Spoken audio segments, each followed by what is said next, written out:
22. Okay.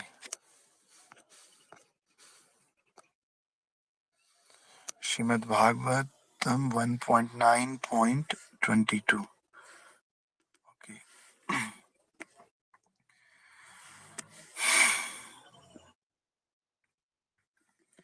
तथापेकांत भक्तेषु पश्य भूपानुकंपितम् यन्मे संस्त्यज्यत साक्षात् कृष्णो दर्शनम आगतः तथाप्येकांत भक्तेषु पश्य भूपानुकंपितम् यन्मे संसुत्यजत् साक्षात् कृष्णो दर्शनमागता तथाप्येकान्तभक्तेषु पश्य भूपानुकंपितम् यन्मे यन्मे संसत्यजत् साक्षात् कृष्णो दर्शनमागता तथाप्येकान्तभक्तेषु पश्य भूपानुकंपितम् यन्मे संसत्यजत् कृष्णात् कृष्णो दर्शनमागतः तथाप्येकान्तभक्तेषु पश्य भूपानुकंपिता यन्मे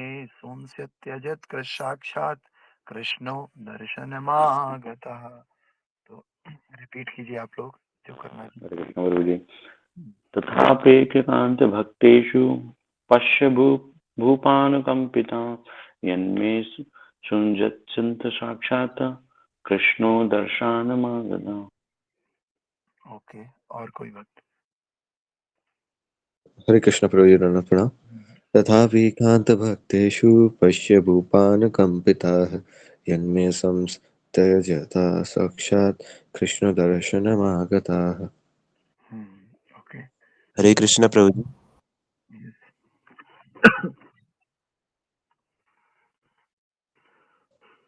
जी प्रभु जी। हरे कृष्ण प्रभु जी। तथाप्येकांत भक्तेषु पश्ये भूपानकंपिता यन्मे संतुजता साक्षात् कृष्णो दर्शनम आगता। हरि बोल जी।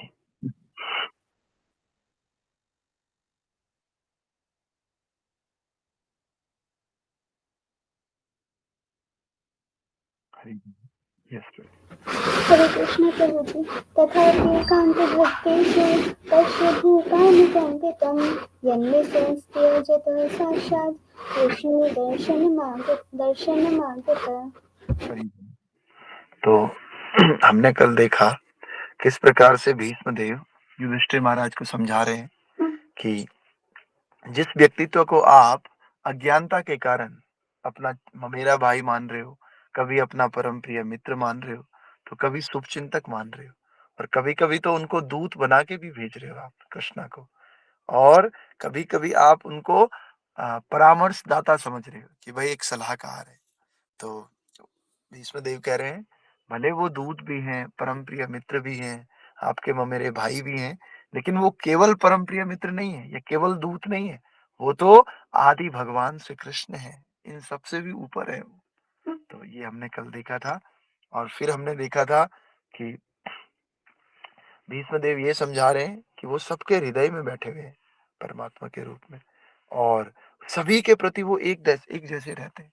चाहे वो कोई और सेवा के प्रति भी एक जैसे रहते हैं। सेवा मीन्स चाहे झाड़ू लगाने की सेवा हो, चाहे प्रवचन देने की सेवा हो, चाहे कुरुक्षेत्र के युद्ध भूमि में उन्हें ज्ञान देना हो गुरु की तरह, या फिर युधिष्ठिर के राजसूय यज्ञ में जूठी पत्तलें उठानी हो, दोनों के दोनों काम उनको एक जैसे लगते हैं। इसीलिए कह रहे थे कल के श्लोक में, सर्वात्मन समदृश्यो अहंकार अकृते तत्कृतम मति वैसाम्यम निर्बद्धस्य नराम अवचित, कि वो झूठे अहंकार से हमेशा मुक्त है। और हमने ये कहा था कि भगवान सबके प्रति समान रूप से दयालु है, और भगवान क्या करते हैं, जो कुछ भी करते हैं वो भौतिक आलस्य से मुक्त होता है, और भगवान संतुलित होते हैं। भगवान के अंदर रियल ईगो होता है, हमारे अंदर फॉल्स ईगो होता है। भगवान इस संसार के स्वामी है, तो भगवान को हक है इस संसार को अपना बोलने का, लेकिन फिर भी भगवान क्या करते हैं, इसमें संतुलन बनाए रखते हैं। भगवान का संतुलन कभी नहीं बिगड़ता है, लेकिन हमारा संतुलन बिगड़ता रहता है। कभी हमारा मन कहता है ये कर लो, कभी मन कहता है वो कर लो। अगर ये करने जाते हैं तो मन को वो की याद आती है, वो करने जाते हैं तो मन को ये की याद आती है। तो ये हम बद्ध जीवों में और भगवान में अंतर है। तो कल हमने ये भी देखा था, लेकिन भगवान कोई अंतर नहीं करते हैं। आप देख रहे होंगे दुनिया में इतने सारे संप्रदाय हैं, सब संप्रदाय उसी भगवान की सेवा करते हैं। लेकिन हल्का-सा मूड अलग होने की वजह से इसको लगता है ये बेकार है, उस वाले को लगता है ये बेकार है। लेकिन असल में देखा जाए तो सबका रूट एक ही है। सब उन्हीं परम भगवान श्री कृष्ण को संतुष्ट करने के लिए अलग-अलग तरीके से प्रयास कर रहे हैं। लेकिन जब भगवान के धाम जाते हैं तो पता लगता है वही भगवान है। वही भगवान है जिनके लिए रामानंदी आचार्य कुछ और कह रहे हैं और वल्लभाचार्य कुछ और कह रहे हैं, गौड़ीय वैष्णव कुछ और कह रहे हैं। तो इसी प्रकार से जो भगवान है, वो सभी के प्रति समान रूप से दयालु होते हैं और हर व्यक्ति के अंदर दिल में परमात्मा के रूप में स्थित होते हैं। आप कभी नहीं कह सकते कि नहीं इस व्यक्ति के अंदर भगवान है, इसके नहीं, सबके अंदर भगवान है और भगवान हमेशा भौतिक आलस्य से परे होते हैं। तो हमने कल कहा था कि जो शुद्ध भक्त होते हैं, वो शुद्ध भक्त भगवान को अपने बस में कर लेते हैं और शुद्ध भक्त भगवान के साथ बहुत ही अच्छे तरीके से ट्रांसेंडेंटल लीलाओं का आपस में आदान-प्रदान करते हैं और अहंकार की जो भौतिक धारणा होती है, भगवान में उसका संतुलित रूप होता है। अतः अपने शुद्ध भक्त का सारथी बन के भी वे स्वयं को छोटा महसूस नहीं करते, वो उसी में बड़ा महसूस करते हैं। तो शुद्ध भक्त की महिमा केवल ये है कि वो भगवान से सेवा प्राप्त कर सकता है। इस संसार में अगर भगवान से कोई सेवा ले सकता है, तो भगवान का शुद्ध भक्त है। जैसे कल हमने गोपियों का बात करा था, गोपियाँ भगवान से सेवा करवाती थी या नंद बाबा भगवान को कहते थे मेरे जूते लेकर के आओ। यशोदा मैया भगवान से काम करवाती थी। धन्ना जाट का भी हमने उदाहरण दिया था। धन्ना जाट भगवान को रखवाली के लिए छोड़ जाता था कि हमारे खेत में गेहूँ या धान पक रहा है, भगवान को दिन भर छोड़ देता था कि आप इन धान की रखवाली करो और छोटे-छोटे काम भगवान को बोलता था धन्ना जाट। तो धन्ना जाट भगवान के शुद्ध भक्त हैं। इसीलिए वो कुछ भी कर सकते हैं, वो भगवान से सेवा भी करवा सकते हैं और भगवान का नाम किसी भी रूप में उनके मुँह से कभी छूटता नहीं है। उनको बोलने की आवश्यकता नहीं होती। लेकिन कल हमने कहा था हम लोगों को प्रेयर की आवश्यकता पड़ती है। हम लोगों को भगवान से प्रार्थना की आवश्यकता है कि भगवान हमारे अंदर भक्ति हो। लेकिन इन लोगों को तो आवश्यकता ही नहीं है, बल्कि गोपियाँ तो उल्टी प्रार्थना करती हैं। ब्रह्मा जी को कहती हैं कि आपने ये पलक क्यों दे दी? ये पलक बीच में झपकती हैं, उतनी देर में हमें कृष्ण का दर्शन नहीं होता है। हम तो चौबीसों घंटे 1 सेकंड भी कृष्ण के दर्शन के बिना नहीं रह सकते। गोपियाँ ऐसे कहती हैं। लेकिन हम क्या बोलते हैं? अरे! ये बहुत लंबा टाइम है, 16 माला ज़्यादा हो गया। 8 माला होता तो अच्छा था, टाइम ज़्यादा लग रहा है इसमें। 4 माला होना चाहिए। कभी-कभी सोचते हैं यार बहुत झेल है ये। 2 घंटा कर लिया, माला झोली रख दिया, बहुत है। बहुत कर लिया हमने। लेकिन गोपियाँ कह रहे हैं कि अरे! 1 सेकंड भी बिना कृष्ण के कैसे? तो ये कृष्ण की शुद्ध भक्त है। इसीलिए थोड़ी-सी छाछ देकर के कृष्णा को डांस करवाती थी गोपियाँ। तो ये गोपियों की महानता है, शुद्ध भक्त की महिमा है कि शुद्ध भक्त भगवान से कुछ भी करवा सकते हैं। लेकिन हमें क्या करना है? हमें भगवान की सेवा करने का प्रयास करना है और सेवा भी सीधे-सीधे नहीं होती है, शुद्ध भक्तों के माध्यम से होती है। जब इन शुद्ध भक्तों के माध्यम से हम भगवान की सेवा करेंगे, तो अवश्य रूप में भगवान की ऐसी स्थिति हमें भी प्राप्त हो जाएगी एक दिन। क्योंकि आज एकादशी भी है और एकादशी का भजन भी यही है भक्ति विनोद ठाकुर का। शुद्ध भकत चरण रेणु भाजन अनुकूल, भकत सेवा परम सिद्धि प्रेम लति कार मूल। तो जो भक्त की सेवा करता है, शुद्ध भक्त की सेवा करता है, वो सबसे बड़ी सिद्धि है। और सोचो जो भक्त को अपराध करता होगा, वो कितनी बड़ी बात है। तो इसलिए पहले तो हमें सेवा करने का प्रयास करना चाहिए। अगर सेवा नहीं कर पाते, तो कम से कम वैष्णवों का अपराध नहीं करना चाहिए हमें। इससे भक्ति में बाधा उत्पन्न होती है और हमेशा हमारे अंदर अ, मोह की स्थिति बनी रहती है, इल्यूजन की स्थिति बनी रहती है, कन्फ्यूजन की स्थिति बनी रहती है। तो इस प्रकार से अगर हम शुद्ध भक्तों की सेवा करते हैं, तो हमारे अंदर का सारा कन्फ्यूजन, सारा मोह, सारा भ्रम खत्म हो जाता है और हम एकनिष्ठ होकर के भगवान के भक्तों की सेवा करते हैं और भगवान के भक्तों की सेवा करके धीरे-धीरे भगवान के प्रति अपने प्रेम को बढ़ाते हैं। जैसे हमने कल चैतन्य चरितामृत में भी देखा था कि तेषां नित्यभियुक्तानां किस प्र एत सत्तेषां सततयुक्तानां भजतां प्रीतिपूर्वकं ददामि बुद्धियोगं तं येन माम उपयान्ति ते। कल हमने देखा था कि किस प्रकार से जब हम सतत रूप से सेवा करते हैं, सतत रूप से कीर्तन करते हैं और प्रेम से भगवान का भजन करते हैं, तो भगवान हमें बुद्धि देते हैं और इस बुद्धि के द्वारा हम भगवान को प्राप्त करते हैं। और यकीन मानिए, वैष्णवों के अलावा, शुद्ध भक्तों के अलावा कोई दूसरा व्यक्ति इस संसार में नहीं है जो हमें इस बुद्धि को दे सके। बुद्धि हमारे अंदर अभी है, लेकिन कलुषित बुद्धि है, कंटेमिनेटेड इंटेलिजेंस है। तो जब ये बुद्धि प्योर हो जाएगी वैष्णवों की कृपा से, तब जाकर के हम लोग भगवान से प्रेम करने के पात्र बनेंगे। तो इसी प्रकार से जो वैष्णव आदेश देते हैं, कई बार हो सकता है वो आदेश गलत हो, लेकिन क्या होता है, वो आदेश भगवान को सही करने पड़ते हैं। क्यों सही करने? क्योंकि वो परंपरा में है, भगवान से उन्होंने बल प्राप्त कर रखा है। इसीलिए कोई भी वैष्णव, कोई भी भगवान का शुद्ध भक्त कोई आदेश देता है, तो वो भगवान के आदेश से भी बड़ा होता है। वो सही गलत से भी ऊपर होता है। कई बार हमें लग सकता है वो गलत है, लेकिन उनका आदेश आदेश एम्पावर्ड होता है, भगवान के द्वारा एम्पावर्ड होता है, गुरु परंपरा के द्वारा एम्पावर्ड होता है। और वो आदेश हमारे जीवन में सुख शांति लेकर आता है, हमारे जीवन में भक्ति लेकर आता है, हमारे जीवन को ब्लिसफुल बना देता है वो आदेश। इसीलिए आदेश के अनुसार जब हम चलते हैं तो हमारा जीवन ऑटोमेटिकली डिवोशनल हो जाता है। तो आज का श्लोक इस प्रकार से है, तथाप्येकांत भक्तेषु पश्य भूपानुकंपितं यन्मे संस्यज्यत साक्षात् कृष्णो दर्शनमागतः। फिर भी सबके प्रति समान रूप से दयालु होने के बावजूद जब मैं अपना जीवन समाप्त कर रहा था, तो वह कृपा पूर्वक मेरे सामने आए, क्योंकि मैं उनका अटल सेवक हूँ। भीष्म देव कह रहे हैं, देखिए कितनी प्यारी बातें भागवतम की है। भागवतम में भीष्म देव कह रहे हैं कि वो सबके प्रति दयालु तो हैं, लेकिन जब कोई शरीर त्यागता है ना, भगवान सबके सामने नहीं आते, भगवान सबकी चेतना में नहीं आते। लेकिन भीष्म देव कह रहे हैं, सबके प्रति दयालु होने के बाद भी जब मैं अपना ये जीवन समाप्त कर रहा हूं, तो वो मेरे सामने आ गए। और मेरे सामने क्यों आए? क्योंकि मैं उनका अटल सेवक हूँ। यकीन मानिए कि बाकी सारे लोग, भगवान सबके प्रति दयालु हैं, अच्छी बात है, भगवान सबके प्रति संभाव रखते हैं, लेकिन भगवान की प्राप्ति उसी व्यक्ति को होती है जो भगवान का अटल सेवक होता है। सततम कीर्तयन्तो माम, हर जगह से, चैतन्य चरितामृत ले लो, गीता ले लो, या अभी भागवत का श्लोक ले लो, ये सारी तरफ से कोरिलेट हो रहा है। कोरिलेट करके चीख चीख के एक ही बात कह रहा है, जो सतत रूप से भगवान का कीर्तन करता है, सतत रूप से भगवान की सेवा करता है, वो भगवान का सेवक कहलाता है। और मरते समय जब हम इस शरीर को छोड़ रहे होते हैं, उसी व्यक्ति के सामने भगवान आते हैं, उसी व्यक्ति की चेतना में भगवान आते हैं, या उसी व्यक्ति की बुद्धि में भगवान प्रवेश करते हैं। अन्यथा और लोगों को भगवान जरूरत की चीजें देते हैं, समान रूप से देते हैं, लेकिन कृष्ण प्रेम, कृष्ण भक्ति, शुद्ध भक्ति केवल उसी व्यक्ति को मिलती है जो सततम कीर्तयन्तु माम करते हैं, रोज कीर्तन करते हैं एक निष्ठ होकर के। तो इसी प्रकार कह रहे हैं, क्योंकि मैं उनका अटल सेवक हूँ, भीष्मदेव कह रहे हैं अटल सेवक हूँ, इसीलिए मेरे पास आए। तो हमें भी इसमें यही सीखना है, हमें भगवान का और भगवान के भक्तों का अटल सेवक बनना है। अटल सेवक बनेंगे तो भगवान दौड़ दौड़ के आएंगे। भीष्मदेव थोड़ी जाकर बोलने गए थे भगवान को कि आप आइए, भगवान को आना पड़ा।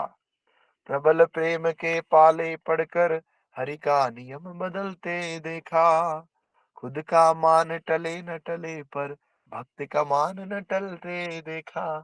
भगवान कह रहे, देखो, भगवान शुद्ध भक्ति जब कोई करता है ना, तो इस भक्ति में भगवान अपने भी नियम बदल देते हैं। सही गलत को मैं वही कह रहा हूँ, शुद्ध भक्त जो है, भगवान के नियम जो है सही और गलत, इन सही गलत से भी ऊपर होता है शुद्ध भक्त का आदेश। क्योंकि शुद्ध भक्त के आदेश को फलीभूत करने के लिए भगवान सारी कोशिशें करते हैं। इसीलिए शुद्ध भक्त का आदेश ज्यादा इंपॉर्टेंट है। सोचिए, भीष्मदेव को बचाने के लिए भीष्मदेव ने कहा था कि मैं आपकी प्रतिज्ञा भंग करूंगा। तो भगवान ने कहा था, प्रतिज्ञा करी थी मैं अस्त्र नहीं उठाऊंगा, लेकिन अपना माल टलने दिया भगवान ने, प्रतिज्ञा तोड़ दी, लेकिन भीष्मदेव की नहीं तोड़ी। तो इसीलिए कभी कभी हमें लगता है शास्त्र में ये है, शास्त्र में वो है, शास्त्र से भी ऊपर गुरु की बातें होती, शास्त्र से भी ऊपर वैष्णव की बातें होती। क्यों? क्योंकि भगवान को, शास्त्र को भी चेंज करना पड़ता है वैष्णवों के लिए, शुद्ध भक्तों के लिए। इसीलिए प्रभुपाद जी जैसा कहते हैं, वो हमारे लिए सुप्रीम अथॉरिटी है, शास्त्रों से भी ऊपर हमारे लिए प्रभुपाद जी, क्योंकि प्रभुपाद जी भगवान के शुद्ध भक्त हैं। और शुद्ध भक्त के लिए भगवान अपनी वाणी को भी बदल सकते हैं। जैसे भगवान ने भीष्म देव के लिए अपनी वाणी बदल दी। भगवान ने कहा मैं अस्त्र नहीं उठाऊँगा, लेकिन भगवान को उठाना पड़ा। इसीलिए कह रहे प्रबल प्रेम के पाले पड़कर हरि का नियम बदलते देखा। खुद का मान टले न टले पर भक्त का मान न टलते देखा। कितनी सुंदर बात है। तो खुद का मान भले टल जाए, लेकिन भक्त का मान नहीं टलने देते। और वही भक्त जब हमें कुछ आदेश देते हैं, तो हम उसमें अपनी बुद्धि लगाते हैं, अपनी इम्प्योरिफाइड बुद्धि लगाते हैं, इम्प्योर बुद्धि की अरे पता नहीं समझते नहीं है, क्या बोल रहे हैं समझ नहीं आ रहा है। इस प्रकार से या फॉल्ट फाइंडिंग हमारे अंदर आ जाता है। दोष देखने लग जाते हैं कि नहीं यहाँ तो ऐसा है, वहाँ तो ऐसा है, इस तरह से। तो इस प्रकार से हमें इस फॉल्ट फाइंडिंग को छोड़ करके और केवल वैष्णवों पे भरोसा होना चाहिए। भरोसा करके उनके आदेश का पालन करना चाहिए। क्योंकि स्थितियाँ कभी कैसी रहेंगी, कभी कैसी रहेंगी, लेकिन एक बात अपने जीवन में ठान लेनी है, यस्य देवे तथा भक्ति तस्य देवे तथा गुरु।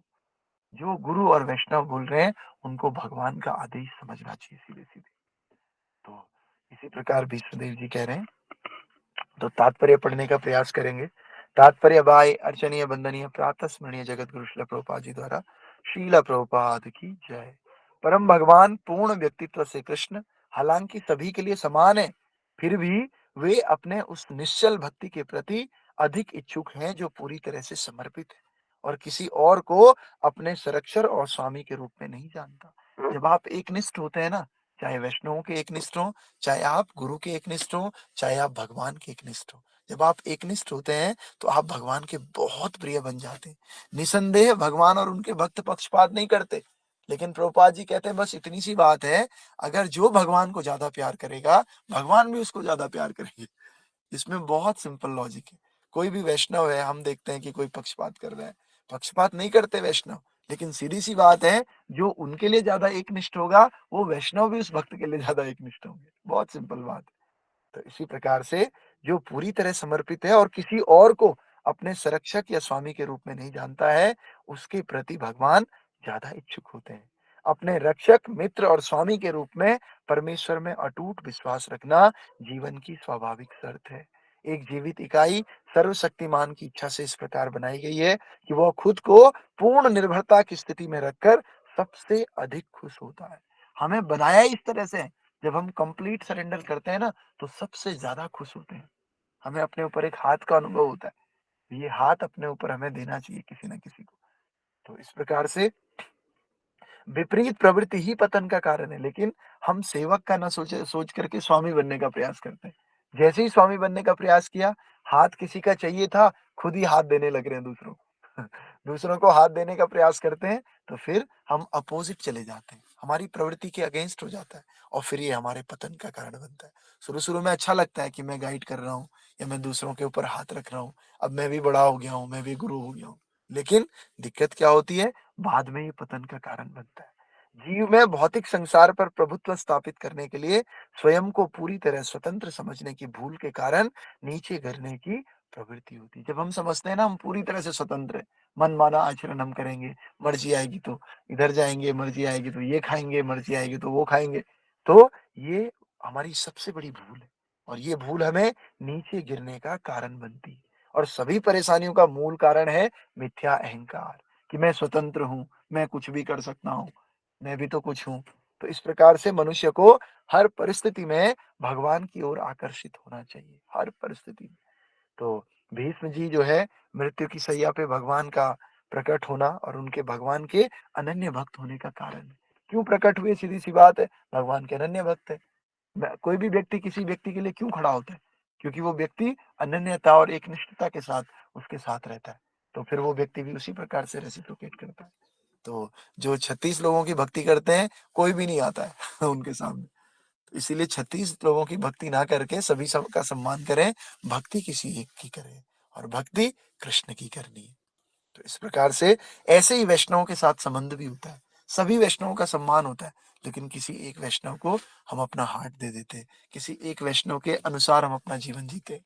तो वही हमारे सुख का कारण बनता है। लेकिन जब हम स्वतंत्र हो जाते हैं, तो फिर हमारे दुःख का कारण और पतन का कारण होता है।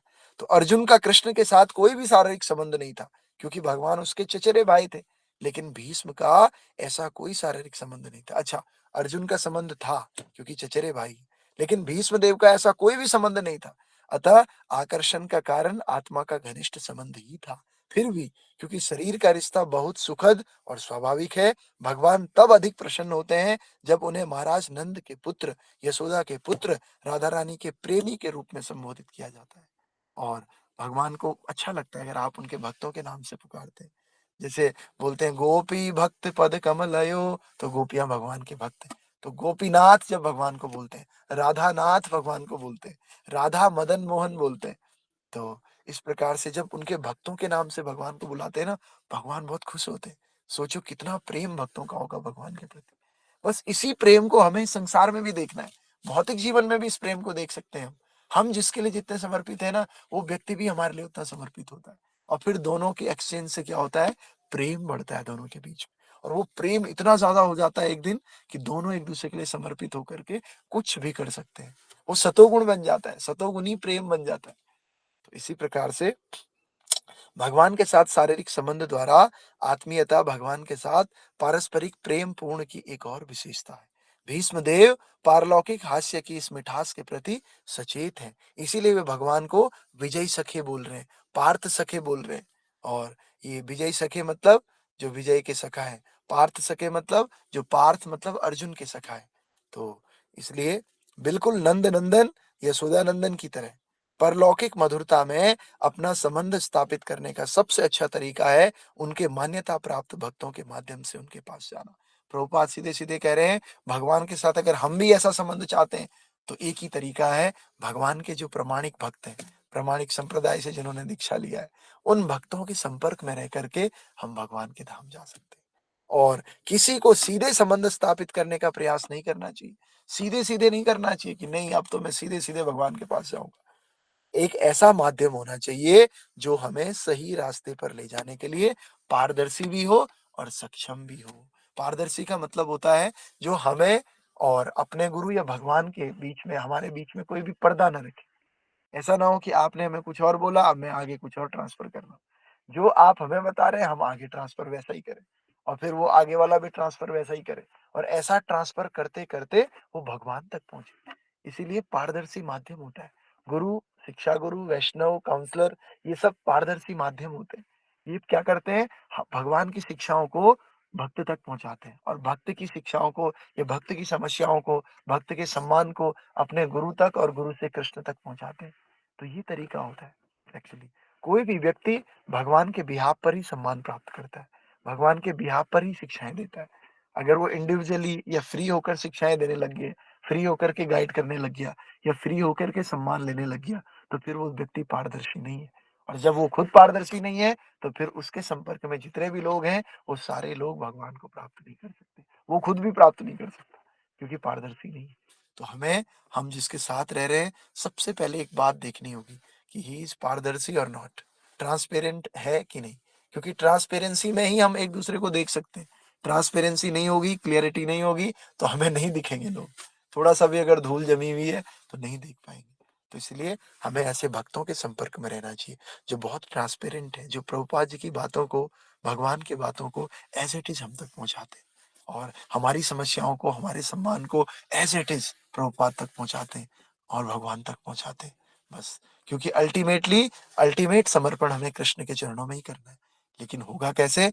भक्तों के माध्यम से। बिना भक्तों के श्री कृष्ण के चरणों में समर्पित हो ही नहीं सकता। आज एकादशी है, तो एकादशी के दिन सब लोग अच्छे से नाम जप करें भगवान का।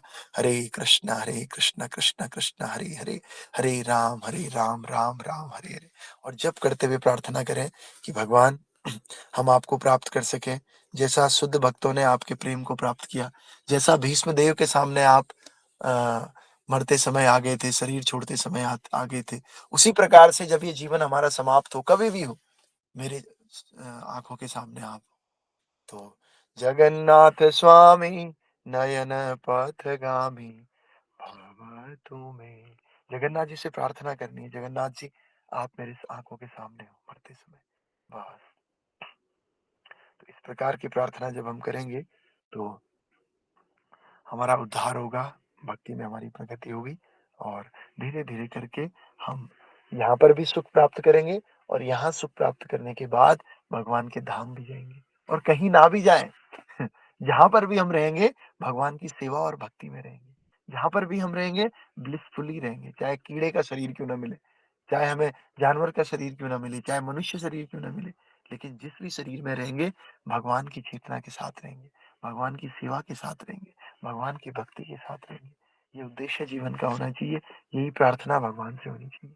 जहां भी रहे, मुझे कीड़ा भी बनाना है तो वृंदावन का कीड़ा बनाना, या मंदिर का कीड़ा बनाना, ताकि मंदिर में भक्त लोग प्रसाद पाएं या कीर्तन करें तो वो आवाज मेरी कानों में जा सके। तो भक्ति नरोत्तम दास ठाकुर अपने सॉन्ग्स में कह रहे हैं कि चाहे मुझे कोई भी जन्म दे दो, पक्षी का जन्म दे दो, लेकिन भक्तों के संग से कभी दूर मत करना।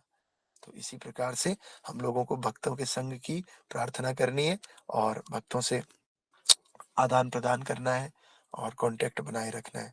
शिला प्रभुपाद की जय। ग्रंथ राज श्रीमद् भागवतम की जय। होली की एकादशी भी बोलते हैं। तो होली का प्रारंभ हो जाता है, अभी ब्रज में तो हो गया वैसे भी। तो हम लोग इसमें अच्छे से चैंट वेंट करके और खूब रीडिंग हियरिंग कर सकते हैं, अच्छे से चैंट कर सकते हैं। शाम को चैतन्य चरितामृत की क्लास होगी और हम लोग जो है कल पारण का समय 9 से 10 है, थोड़ा लेट है, तो आप लोग पारण 9 बजे बाद ही करना कल। और भीष्मदेव से जो हमने शिक्षाएं बताई, वो शिक्षाएं हम मनन करते रहे बीच बीच में। जब जप कर रहे हैं तो जप के बीच बीच में भीष्मदेव को याद करें। इससे पहले कुंती महारानी की शिक्षाएं थी, तो कुंती महारानी को याद करें। बस एक बात ध्यान रखें, सततम का बहुत बड़ा महत्व है। कल हमने चैतन्य चरितामृत क्लास में भी कहा था कि सततम मतलब होता है रेगुलर करना। किसी भी काम को अगर हम रेगुलर करते हैं ना, तो सतोगुण का विकास होता है, मोड ऑफ गुडनेस का विकास होता है। और मोड ऑफ गुडनेस में हम प्रेम को प्राप्त कर सकते हैं और अन्यथा नहीं। भगवान के प्रेम को, भक्तों के प्रेम को प्राप्त करने का एक ही तरीका है, हम सतोगुण में आए। और सतोगुण का एक ही तरीका है, किसी भी काम को, किसी भी भक्त को, किसी भी क्लास को हम रेगुलर करें, सततम करें। तो सोचिए हमसे क्लास रेगुलर नहीं हो रही तो बाकी चीजें कैसे होंगी। तो कम से कम किसी चीज को, छोटा काम करें हम, लेकिन रेगुलर करें। बड़ा काम कर दिया, कभी कभी किया, तो उतना फायदा नहीं मिलेगा जितना मिलना चाहिए। छोटा काम किया, 5 माला करता हूँ लेकिन रोज करता हूँ, सुबह की क्लास में आता हूँ लेकिन रोज आता हूँ शाम की नहीं आता, या शाम शाम की आता हूँ लेकिन रोज आता हूँ क्लास में। तो ये अटेंडेंस एक्चुअली भगवान लगा रहे हैं। जैसे स्कूल में अटेंडेंस होती है, यहाँ भगवान स्वयं अटेंडेंस लगा रहे हैं। तो इसीलिए कहते भी तो है, नित्यम भागवत सेवया, नित्य करना होगा। जब नित्य करेंगे तो तभी हमारा उद्धार हो पाएगा। तो आप सबसे रिक्वेस्ट है, भागवतम क्लास में मैं आऊं ना आऊं, या मैं रहूं